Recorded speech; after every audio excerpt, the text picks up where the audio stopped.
women have almost like an actual need for spirituality. Do you want to jump off there? As you're suggesting, women and men, all of us are born naturally spiritual beings. But for women, this capacity tends to be deeper and stronger and more essential to just literally the walk through life. So for women, big decisions. If you ask 100 women, how did you make the most important decision in your life? Who you wanted to partner with, whether or not you carried a child, what job you took. If you ask 100 women when the chips were down, how did you decide? At least 98 will speak to a deep form of spiritual knowing. I just knew it in my heart. God whispered in my ear. The universe gave me a synchronicity. Women know that the surest, most powerful form of knowing is spiritual awareness.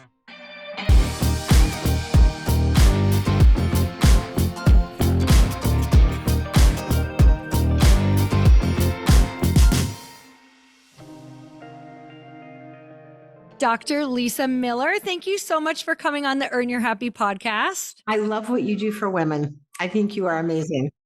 Well, thank you so much for that. I am probably the most excited for this conversation that I've been in. I mean, I love all my podcast guests, but this conversation is a little unique and it's a little bit different because we are going to explore all about spirituality and how it really impacts the brain, how it impacts depression, anxiety, relationships, and also when we were just talking off camera, you were talking about how women have almost like an actual need for spirituality. Do you want to jump off there?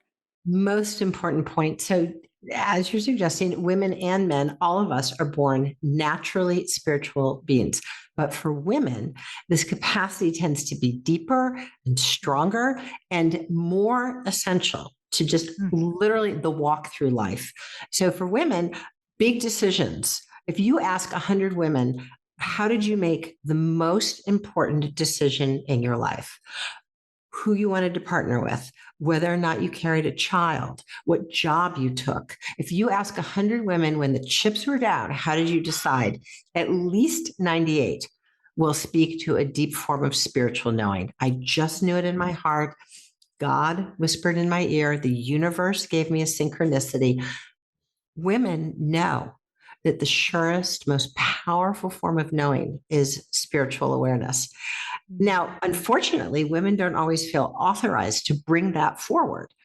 If you say to the same 100 women, you're in a boardroom, you're in a classroom, you're at a job interview, and you're being asked, how did you make the most important decision ever? Maybe half, maybe as few as a third would feel comfortable publicly owning that the most important form of knowing for them is spiritual awareness. Why is that? Why on earth is that? Okay. And this is where we are at the third wave of a bright, inclusive feminist movement. The first wave was voting. The second was good jobs. And the third is that we can bring a woman's way of knowing into the center of society. And we've got to say it out loud now. Mm-hmm. That's so interesting. So, there's a couple of things that pop into my head. The first one was, I feel like in the last 10 years, when you've kind of watched spirituality and personal development become a lot more mainstream, what I even saw happen amongst my friends who were, at the time, like 20s and 30s and now 30s and 40s, was we all start getting these spiritual awakenings, which we'll talk about. And, like, oh my gosh, this awareness that having this spirituality in our life does really impact our life. And I know what I did to my husband was that I wanted him to feel the same about spirituality and what I was experiencing and the books I was reading and the impact and the downloads. And I feel like he was a little bit slower to it and maybe not as passionate. And I remember that it was having such a profound impact on my life. And, all of these other women were feeling the same way too, that we were almost like feeling a little upset with our husbands that they weren't coming along or going as fast. Do you have any thoughts around how to kind of approach that when you've maybe met different women who are feeling like, oh my God, this is a necessity, and feeling like it's an absolute necessity for them as well? It is a necessity for us as women to honor, to take as hard knowing as valid our spiritual awareness, that that synchronicity is real and act on it, that that intimation in my heart, that gut instinct is the surest form of information, that in my prayer life, I am being directed. For women, it is essential. But we can allow the men in our lives to walk their walk. They don't need to be our identical twin. And as magnificent and revelatory and empowering and essential spiritual life is for women, yes, men are spiritual, but not every man necessarily wants to have spirituality as his lead strike foot. And that's okay. We don't need to marry our identical twins. We don't need to, ask men to behave as women any more than we would want to be asked to dress up and act as men. Mm-hmm. So let them be. And in fact, what the data says is that very often the passage of spiritual awareness through the family goes through women. Whether or not it's landing in a daughter or a son, it's through the mother that the strength of spirituality is built. The child's born with it, but it has to be cultivated. Knowing how to meditate or pray, understanding, what a synchronicity really is. This type of thing really comes through the voice of the mother. Mm. The intergenerational passing of the torch is from grandmother to grandchildren. Mm. So what if you've had, in your family, just a completely different, it wasn't spirituality, maybe it was very religious. So that undertone was not like this need for deep connection. I know in my family, it was more of a fear-based religion. So it wasn't a place of comfort. It was a very fearful and very disconnected, almost encouraged to be disconnected by not seeking out anything that would have to do with spirituality. So, Lori, you're really converging on the most important finding in science, which is religion and spirituality. They can go hand in hand and do for about 2/3 of people, but they're not the same thing.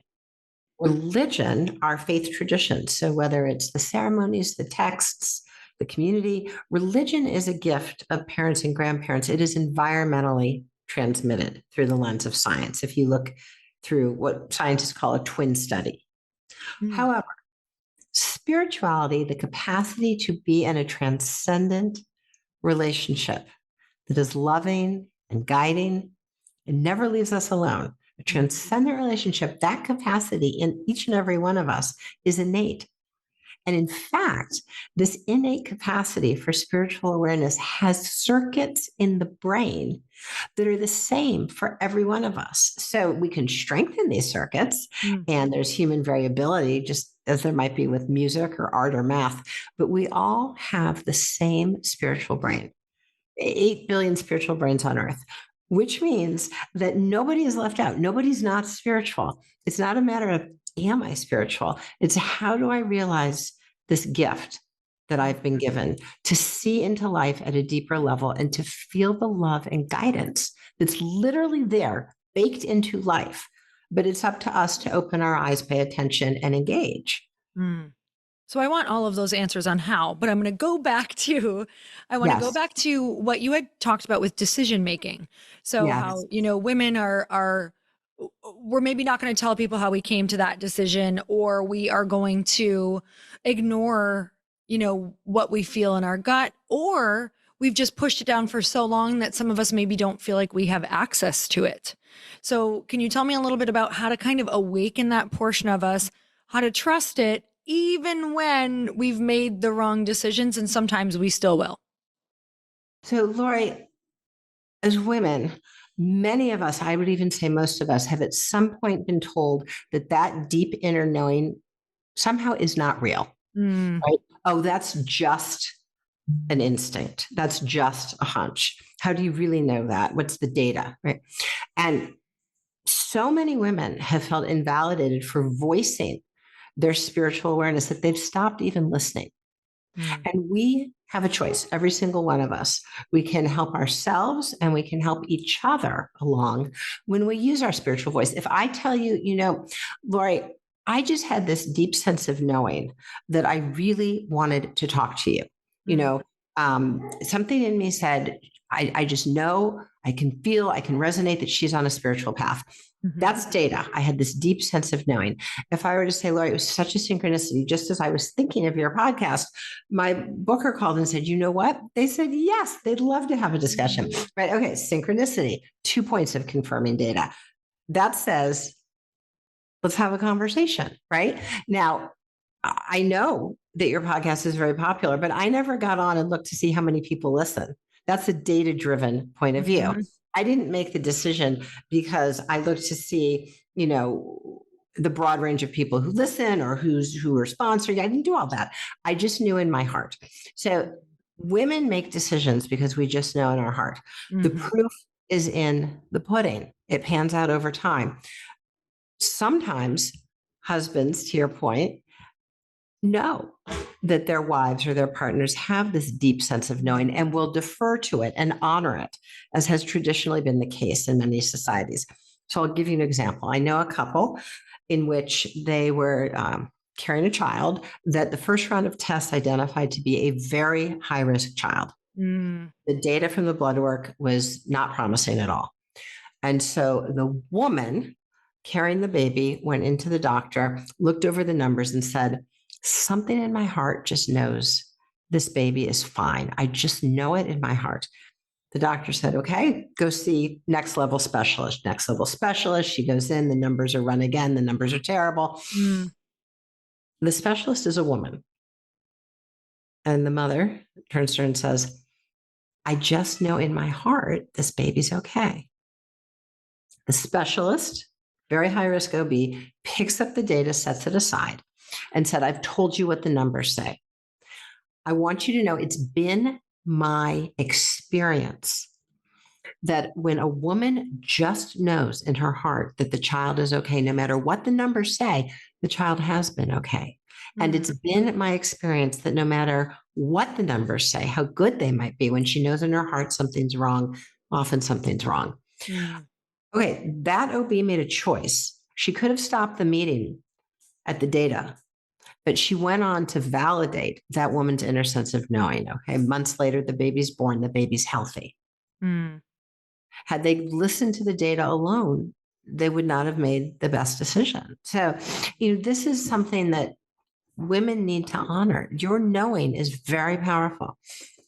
You see, Laura, you ask, how do we as women honor this capacity with which we've been given?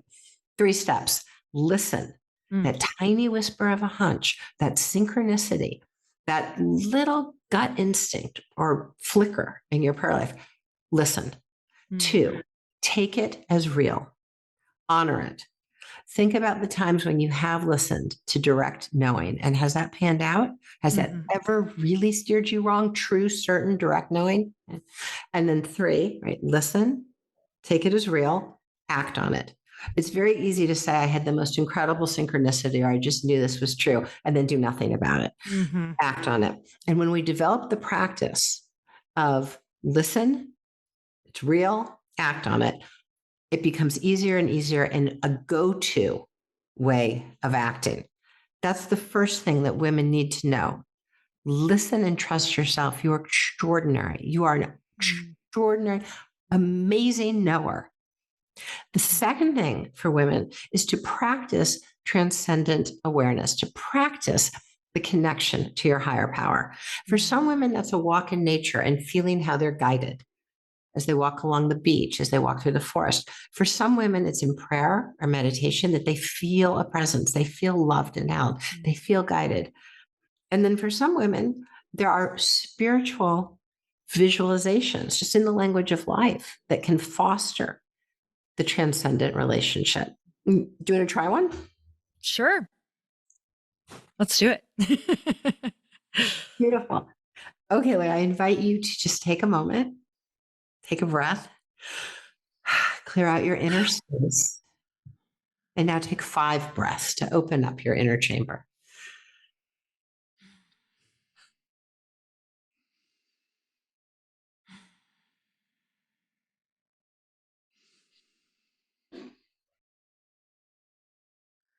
In your inner chamber, I invite you to set before you a table. This is your table.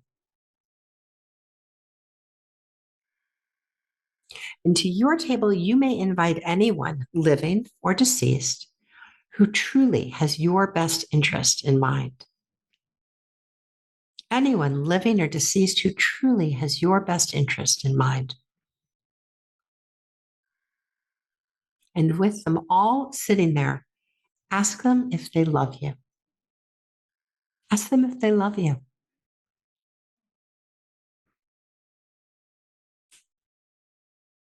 And now you may invite your higher self, the part of you that is so much more than anything you may have done or not done, anything that you may have or not have, your true eternal higher self,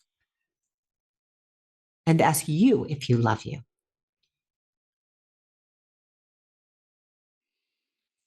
And now finally, you may invite your higher power, however you know, whatever word is yours, your higher power, and ask if they love you.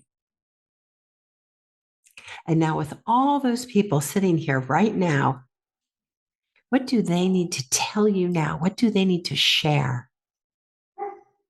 What do you need to know?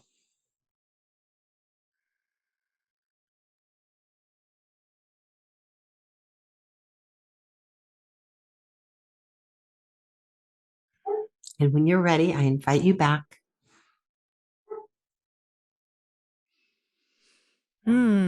That's a really good one. That's a really good one because it makes things really clear. I was like, oh, I'm not going to ask him that question because I already know the answer. Isn't that interesting? That's really amazing. I hope everybody listening got to do that. And if not, if you were driving for any reason, go and do it because that is a beautiful exercise for decision making. And it's in the language of life, of truth.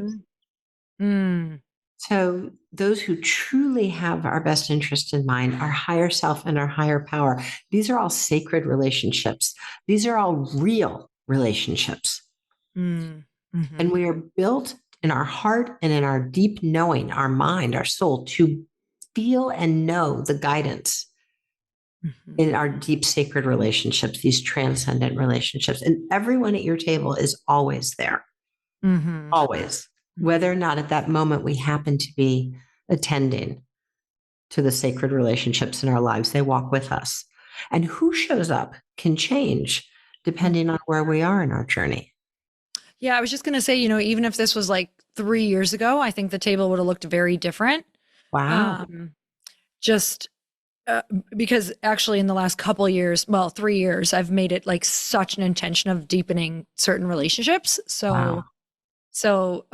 Yeah, that's interesting. So for anybody who maybe doesn't feel like they had a lot of people at their table or had to kind of work really hard to find who that would be for them who felt like they really had their back, like that can absolutely be turned around too.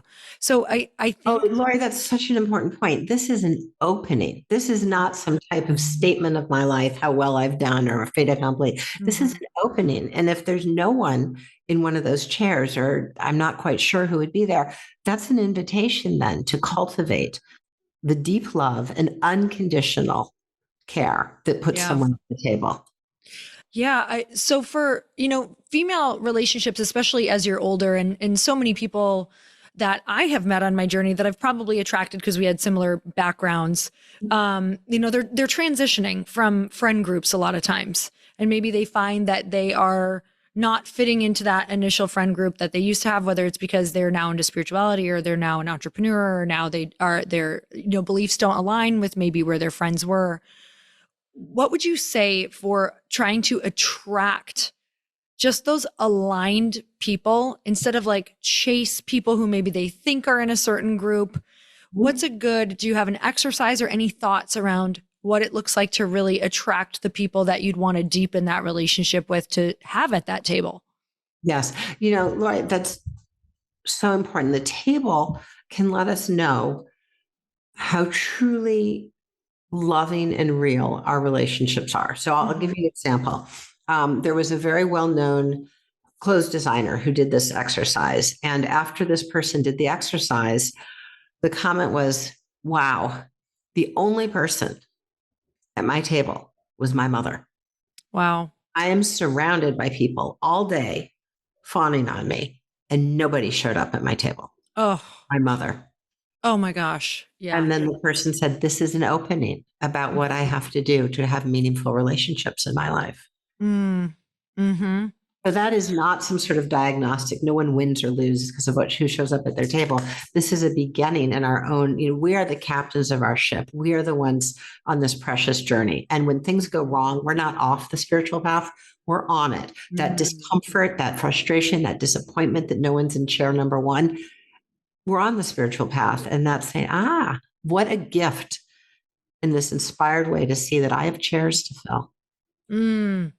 I love that so much. I think that being in that place can feel really lonely, but it can also, like you said, just be such a massive opportunity of the amount of room they have for feelings of deep connection and fulfillment through relationships. And that's been insanely profound for me about my level of happiness connected to how deep my relationships are and how much I do feel like people have my back. Like I feel like I have a completely different life now because of that. So it's actually a really exciting thing to know that you have the opportunity to feel so held in your life.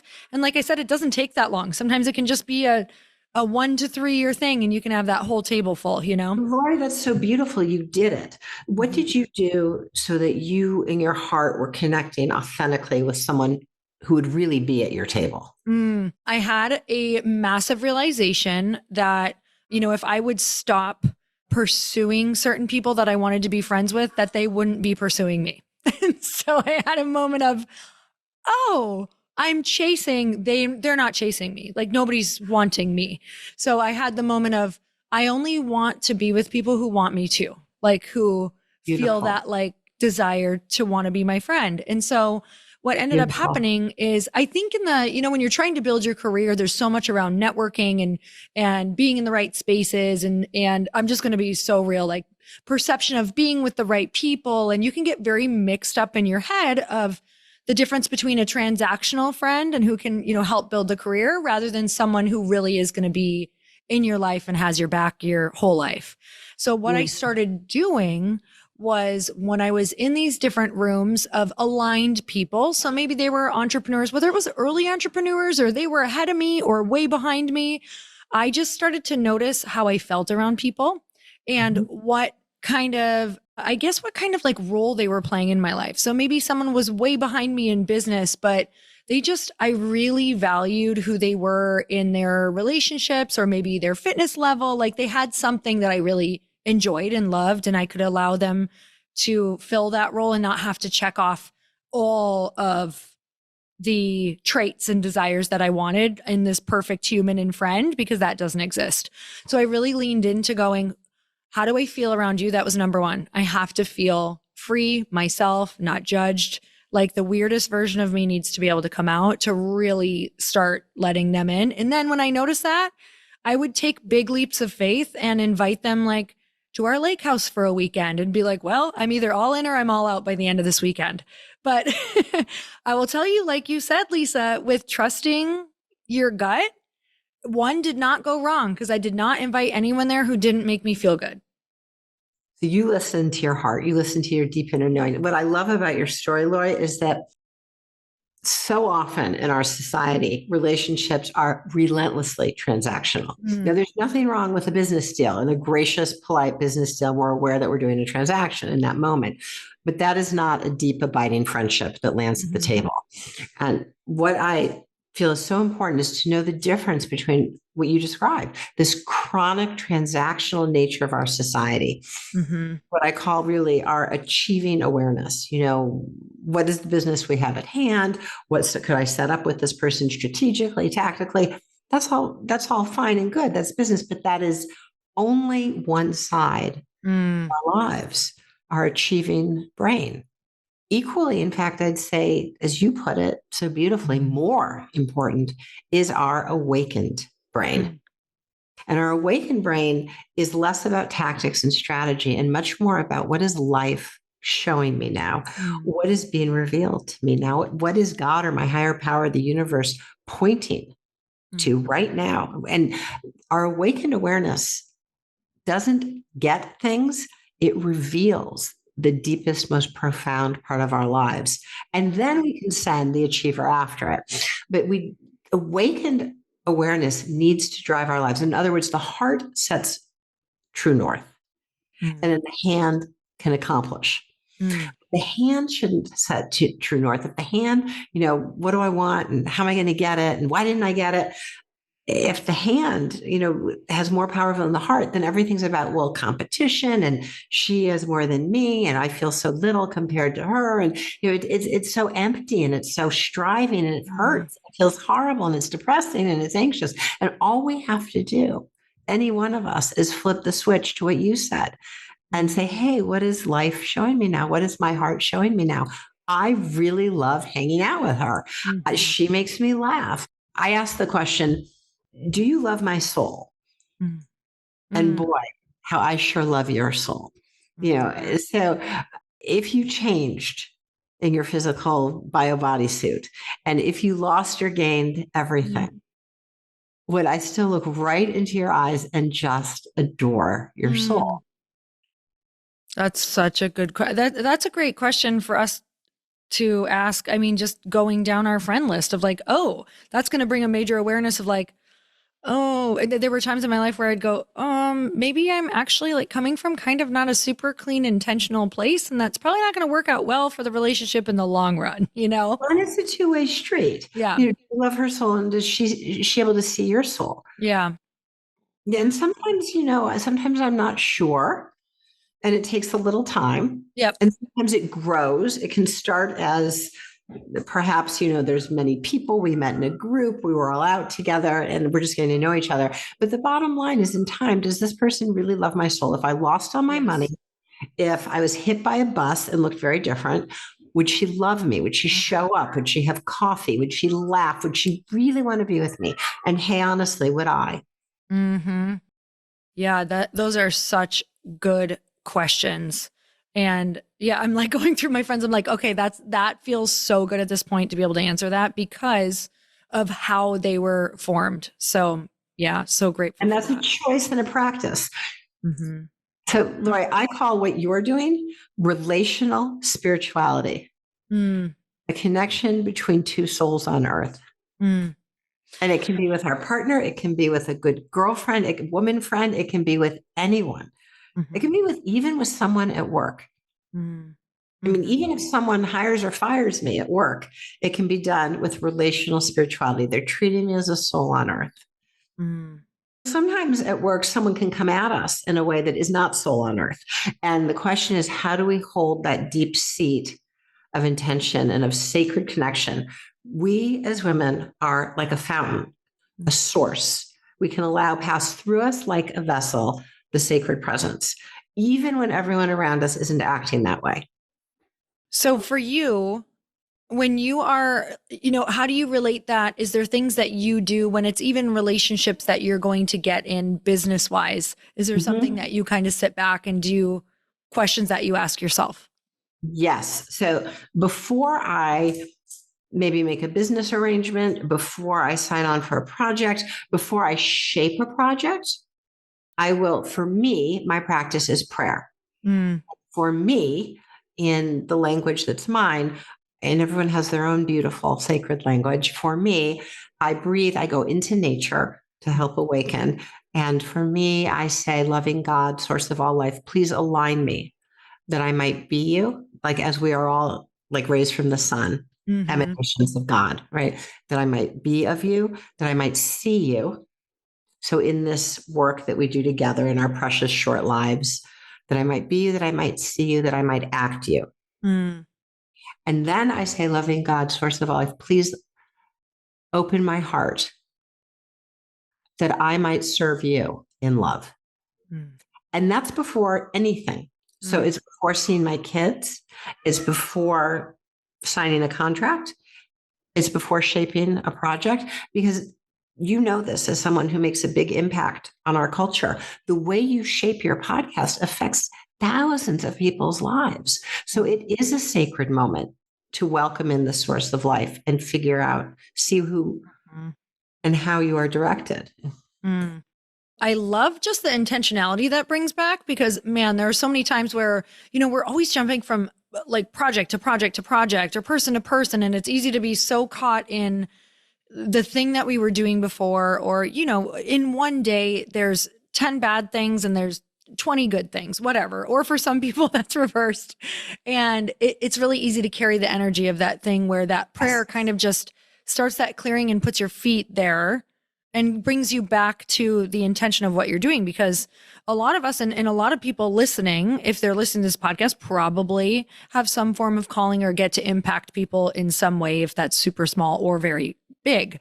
So just to like, oh, that's right. I'm doing something big here. I want to be intentional with it. I want to, be guided through it. And I think that's so cool because I think the prayer also acknowledges your faith, like that, it's just a remembrance of, hey, I'm leaning on you, and it can bring that in. The most important point of all, right? That we are not creating life alone. Women really get this. Mm, Women know the second we allow each other to speak and the second we encourage each other that we are guided, that we are given through us a presence and force of life, of love and direction. We don't do things alone. There's not illusion of mm, radical control. And when we really suffer, all of us, certainly myself, I'm no different, is that in the moments where I don't pay attention to the deep dialogue with life, when I stop acknowledging that every single moment involves handing it over, I mhm, start to think, oh, why did I say that? I really blew that deal. If I just said it differently, I burnt the bridge too soon. When I spin and spin and spin, I'm actually in that moment under the illusion, really, I'm wearing the wrong mm, sunglasses of radical control. And if I can stop saying, hey, achieving brain, what do I want? Why didn't I get it? What should I have done differently? And instead say, wait,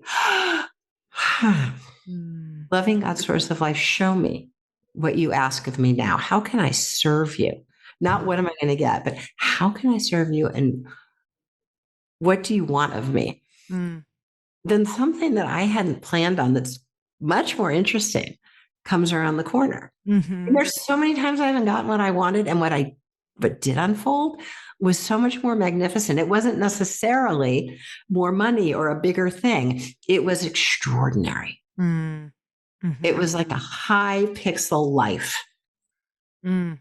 It's a good And that's description. what makes us as women free, Mm, is that mhm, it is not our nature to have the prison house of an unyielding, ironclad ego. That is not our nature. And it is not our nature to really feel fulfilled through big inflated narcissism. Women just, it doesn't do it.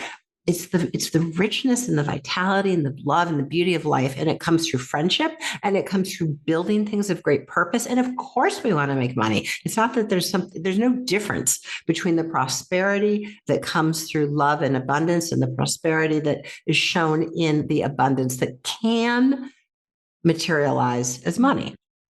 We're mm, on our path. And sometimes I'm on my path and there's not supposed to be money. And sometimes I'm on my path and there is supposed to be money. But I still know if I'm on my path or not on my path.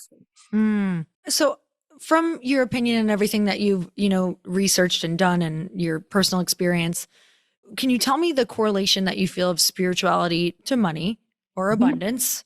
Mhm. And then also, I'm really curious about like desire. Like, are we meant to get the desires that we have in our heart, no matter how big those are? It's been my experience that when I live authentically, the abundance comes from the fulfillment of the high pixel life. Mm. And there'll be things I do that I love that paid absolutely nothing. And then 2 weeks later, I'll be way overpaid for something. Right. So Yeah. I'm just living the truth. Mm. Hmm. And there are times where, I've worked so hard and I'm doing what I love and I feel so fulfilled. Um, I think when we live authentically at that moment, we're not thinking, okay, is it going to be X or 2X that I'm paid for this? Right. Hmm. And then next thing you know, because of your contribution in the world, there is a translation often to material value. And suddenly, you bring such radiance into the office. We want you to manage. Mm. Always care so much about every single person in the room. We think you should train our new staff. You're the one who always finds the words to express what's going on in our meetings. We'd like you to be the new director. There's a sense in which when we really bring it authentically, it is seen and translated very often. And one form of that expression is that they're often, when you live authentically, you end up finding there's enough money. Mm. Let's shift a little to talk about Do you depression and agree, or do anxiety. you have a different point of view? No, Lori, I totally agree. I feel, let me think on that for 1 second because I came from a very just small town. Parents were bankrupt and just always struggled. So poor money mindset, all the things. And then also with the religious background, that brought in a lot around money because it was, money was really viewed as evil and it was not, college was frowned upon, very small town. Like it was about, I just thought I was going to go door to door talking about the Bible my whole life. That's what I started doing. That's just what I thought I was always going to do. And so it was about like getting the part-time job just enough to get by. And I left the religion at 18. And when I got into my 20s and I was like, I'm pretty sure this struggle thing is actually not what God wants. Like that became really clear to me. I was like, this does not feel like love. I don't think he wants this life for us to suffer. And that's what I had really been taught. Like this lifetime is about suffering and the next one will not be. So I was like, that just doesn't feel right to me. And I really started to shift into feeling like God wants us to be as abundant as possible because we can make really big changes with money. And so, whether that was just my purpose that I was getting spoke to or other people's, that's the one that felt most authentically true for my path. And so for me, I feel the same way. There's been things that I've been really passionate about that I've thought were going to be amazing and they kind of weren't monetarily amazing. But later, maybe that thing got me noticed by someone who ended up paying me something a lot later for something or gave my name to some people who it got me into a room of a lot more opportunity. So I because do it think was it's, real and high pixel and truthful. yes. So I do think that there are going to be things that we are pulled to, just like you said, on our path that won't make sense in the moment, but they're a part of the bigger picture. And you can feel when they're alive Mhm. and high pixel, abundant and Yes. true. Yeah, I love that you say high pixel. Describe that a little bit deeper for me. Say you spoke at a community event and 7 young women came up afterwards with tears in their eyes and said, "You just showed me what was possible." Mm. Now, you may have volunteered for that event, but you very likely went home that night feeling just the soaring love and generosity and generativity that you'd help for, these 7 young women. So sure enough, someone at that event did see you, was moved by the authenticity and authentic soul that you express, and says, "Yes, please, won't you come and contribute to my often very high paying event?" Right. So Mhm. there's a sense in which I think of money as stored energy. Mm. So we learn in physics there's kinetic energy, motion, right? And then there's potential energy stored, but could be turned in to motion. Money, I think of as stored energy. And energy, of course, is sacred because energy is made, it's the stuff of life, all energy. The energy that courses through our human bodies, the energy that moves the oceans, the energy in the sun. It's all, for me, sacred. It's all part of God, right? So energy's stored, can be handled, as you said, to do great good in the world, Lori, as you're sharing, and it can be misused, Mhm. right? And misusing energy, any form, is sin, right? Misusing sex to harm somebody is sin, Mhm. right? Using money to harm somebody is sin.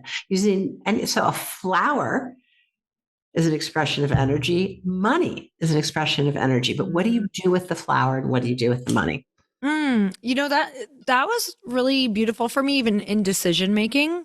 I was just thinking, there's been times in our life, my husband and I just kind of are habitually people who love to move because we love real estate, we love decorating, and we love just like trying new areas right now. And we don't have kids. It's kind of like a hobby. But I've always been drawn to certain places. And sometimes I've been drawn to a place where I'm like, okay, it's at the top of what might feel financially smart. But what I've done with some of those places is I'm like, oh, I know why I'm being so drawn to this. Number one, it's beautiful. I'm not going to deny that. But number two, some of those homes that maybe we stretched ourselves a little on became such places of expansion for other people. But that was a decision we made, is we're like, we're going to host all these dinners here for all of these people, and we're going to connect and get together and do all of these things. And it's like that decision coming from that place, not an irresponsible place, because there is a feeling that I get of, no, this is just like irresponsible. But using it for that and getting really intentional with that has made our life much better, bigger, richer, more fulfilled, and brought other opportunities. So that's really interesting. The house, like a forest, ocean, synagogue, church, mosque, became a sacred place. Yeah, totally. We opened up the window and let in the bright force. Yeah, that gives me chills, because that's like what we thought we were doing, but getting to talk about is like, that's really what we did. It was a big expansion for everybody who got to come and do that as well, which is what we were so excited about. So, And you literally welcomed people to your table. mm, Relational spirituality. I love yeah. you. You're welcomed as a soul. And then the incredible connections and alchemy that happen when we welcome each other as souls. Mm. That is so cool. Like, just thinking whether someone's listening as a house, or maybe they go out on a limb and they're like, next month I'm going to put together a dinner and just stretch and ask these people who I feel like I want to be connected to, and facilitate a Authentically. dinner. Yeah. Just opening the gateway for something. Lori, I think that's helpful if I'm inviting someone to my home who I don't know Mhm. very well, and I'm doing it from a very authentic place, I have the option of telling them why I'm inviting you. I'm inviting you because I look at you, and no matter who's in the room, you make every single person feel alive and that they matter. Mm, I would love you to come. I'd love to get to know you better. You always make me laugh, and you make me laugh because you understand what things actually are worth in life. Like, mm, let them know. People, it's such a precious gift to be seen and to bestow that on someone else, to say, I really see you. I see your soul's code. mhm, It's mm. deeply moving. And I feel like that, what you just said, allows people to, I think that's one of the things where, talking about that time frame for me, where I said it's really just like 2-3 years and I've gotten these really deep relationships that I'm surprised by, is we were, I think, going into it like that, of just total authenticity. Hey, yes, I feel like I'm a large child saying, I like you. Like, How saying, I nice. like you. This is what I love about you. This is what I appreciate. That allows you to move deeper faster. And everyone feels so lonely when we don't do that. Yeah. I've been in situations where I'm in a room with, yeah, I'm a professor, and I'll be in a room with 200 students, and 190 of them feel totally alone. Oh, breaks my heart. 18 through 22 years old. Why? There's people in the room, Yeah. but it's up to us to open our heart, pivot, look at each other. And even if you just say, I'm so glad to see you. I haven't seen you since last week. Anything funny happened? Mm-hmm. Take each other out of this chronic, competitive, transactional achieving awareness. The reason everyone's shut down is they're wondering, like, oh, on your test, did you get a 97 when I got an 82? Or, ooh, is that your fancy car and I can't afford to get a car? The disconnection comes when we only look at each other comparatively and Mm. transactionally. But when we can drop that chronic achieving perspective and say, have an awakened heart, I really want to get to know you. Tell me a really good story. Tell me something about your roommate. Tell me where you're from. Tell me, what was your grandmother like? Mm-hmm. What about from, because we're talking about relationships, and there's always a chance in relationships, and a lot of the reason I was afraid, and I know some people are still afraid, is because they're afraid of rejection, or Betrayal. yeah, betrayal, rejection. Definitely, they refer to a past experience that tells them, yes, this could happen again. Mhm. How does rejection or that fear around it relate to spirituality? Right. So That is perhaps the most important question in our human lives. I'd say there's two important questions in life. What is our relationship to the higher power, who I Mm, call God? And how do we see God's presence or the higher power in one another? mm, Both are forms of relational spirituality. What is my relationship to God, and how do I feel that love towards you?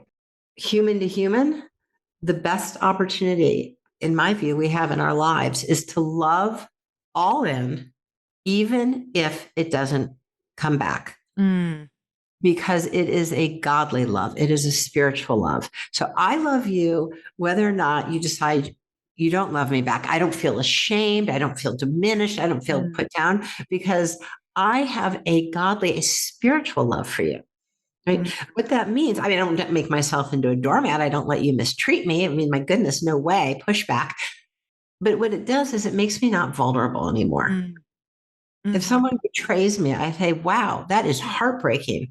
That is such a shame. It's brutal, but it doesn't diminish me. And if I could have loved you, even if that happened, I chose to have this infinite godly love. It is the most empowering, impenetrable antithesis of being a victim.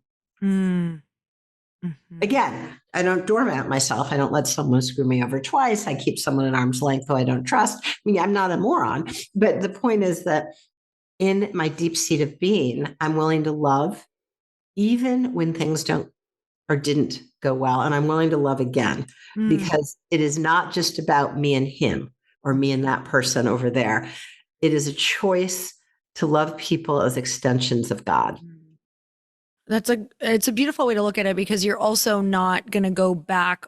I mean, of course you're a human and at first you're probably going to go through the loop several times, but it starts to help close that loop by not having regrets around it.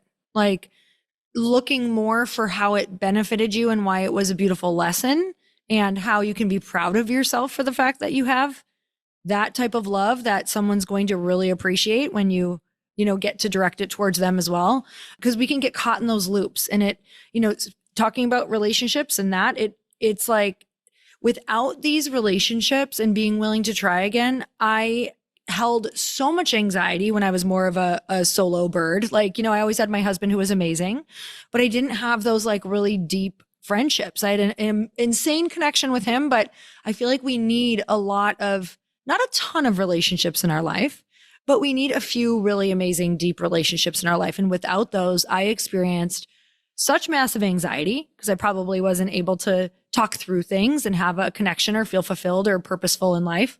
And also, I think I've experienced bouts of depression in my life. And I know that growing up, anxiety and depression were just, that's who we thought we were. Like that was very much in the family. So, can you tell me a little bit about how spirituality relates to Mm. depression and anxiety? Oh, yes, Lori, it's so true. So when we are in a deep spiritual connection, when we are open and feeling the real, it's truly exists, love that's built into life and the love that's in one another, right? When we're feeling that, we are basically being an open system. We're saying that I am open. I am willing to feel. I am willing. Now, there might be some painful stuff that gets Mm-hmm. in too, but I am, whether through meditation or prayer, opening my heart to feel the presence of my higher power. God, please, may I feel your presence. May I feel your love. And then you come around the corner, Lori, and I see the love bursting through you. And of course, it's your love, it's Lori's love, but it's also the source coming through. Mm-hmm. So just as we're touched by source, we see source, God in each other. That's a much better start than, I'm sitting here and I'm feeling, that I don't have enough, or I don't feel not good enough, or I'm really angry at how my husband just screwed me over. And then I see you and I'm sort of adding things up. Versus here comes Lori with your eyes radiant, full of source. And then we're off to the races. It's a totally different relationship. Why? Because we're literally on a different plane. Mm-hmm. We're literally, it's like we've just moved a wormhole between universes. We're literally in a different world where here you show up radiant and kind and a being of love. And why, of all days, God, did I get to meet Lori today? Not yesterday, not in 5 years, not 5 years ago, because there's something that by being open and present, we're to share today that Mm, is meaning in both our lives and perhaps those with whom we share. mm, And 2 years ago, I wouldn't have been ready. And 2 years from now, Lori's up to something else. But today, now is this moment of co creation. And mhm, the symphony is so complicated and so big that there's no way I could have planned much of that. I just show up. mhm. For anybody, because something that's in your book and that you talk about so much is for people dealing with anxiety and depression. I know you have so many exercises in your book and a lot of different things that can help people and give them hope. What would you say to somebody right now who's really experiencing just down and out, not feeling hopeful about life, not feeling connected? What's one of the first things you would tell them to go and do? Depression, struggle, Mm-hmm. despair. This does not mean that we're somehow not doing well at life or failing with life. When we're feeling that edgy, snarly feeling, when we're feeling that empty, dragging feeling, that is a gift. That is a valuable sign that there's something in our lives to be opened, to be inquired, to be renewed.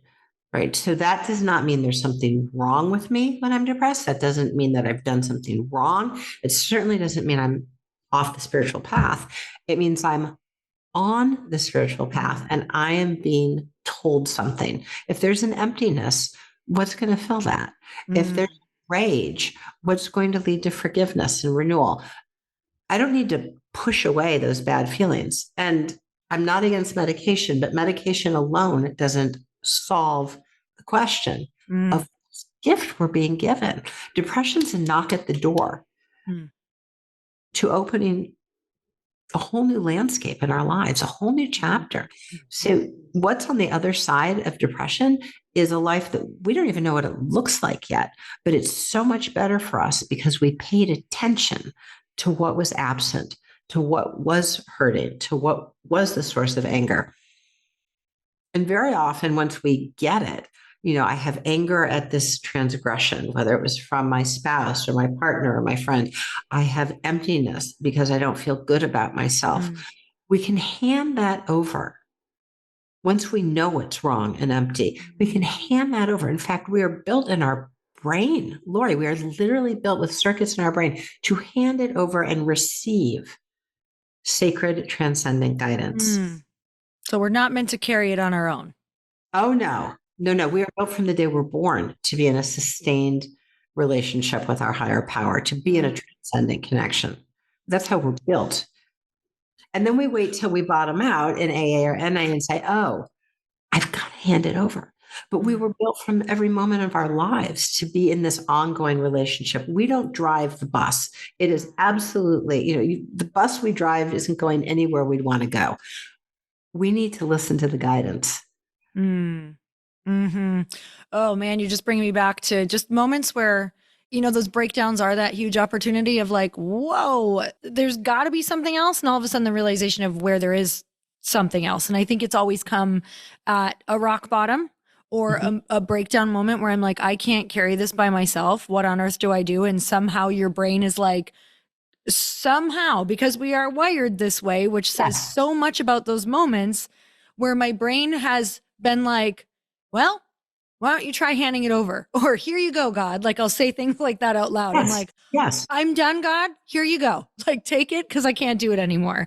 And I know that people listening have had those moments. And it's like, because that's what we're meant to do. And we probably could have done that a lot sooner. So, That's what we're meant to yeah. do. Yes, Mhm. literally, That's our beautiful. brain is designed to awaken and receive guidance, to Mm-hmm. perceive a new direction, to be handed, right? Mm-hmm. Direction. We don't need to figure it out. We're not Yeah. built to figure everything out. And in fact, anything I figure out is not as good as what the universe has in store.